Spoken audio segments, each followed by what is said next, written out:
Now, for many African countries, attracting foreign investment has always been a challenge. And now it's become even more difficult with an economic downturn in Europe and the United States. So here's how some African countries have responded. They've set up what are known as free trade zones. These are places where multinationals can come in, set up shop, and in some cases pay little or sometimes no tax at all. It really does beg the question, what's in it for the ordinary African?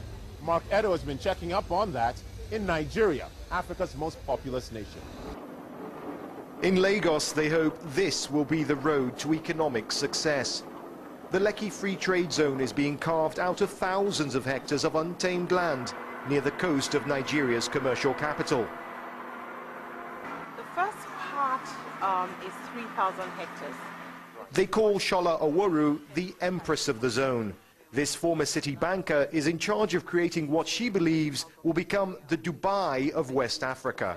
The idea is actually to create a new model city, not just industrial, also a residential commercial area, so that you have a self-sustaining city.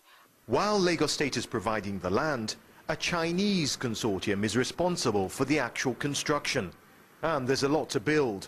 The zone will have its own international airport, deep sea port, and its own water, power and sewage systems. The idea is to have the zone as a catalyst for economic development in Lagos State, diversify the economy. We would want to attract foreign direct investments into Lagos State. There are 23 other free trade zones in Nigeria, all vying for the attentions of international investors. But the Lekki Free Trade Zone here in Lagos has one big advantage: size. At 16,500 hectares, it could become the biggest in Africa, 4 times the size of Manhattan in New York. Foreign companies are promised 100% ownership of their investments, and they'll be free to bring their workers in and take their profits out. The zone will be tax-free. Sounds good for the companies, but is it good for the country? The governor of Lagos State, Babatunde Fashola, says yes.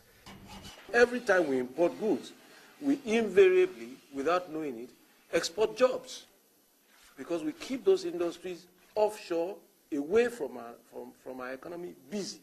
And we can win by that by keeping the jobs here on our land.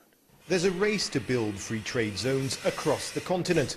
One economist says it's because African countries realize they must open up their markets quickly. The truth is that the nation as a whole and the markets as a whole have come to accept that they must move in the direction of free trade.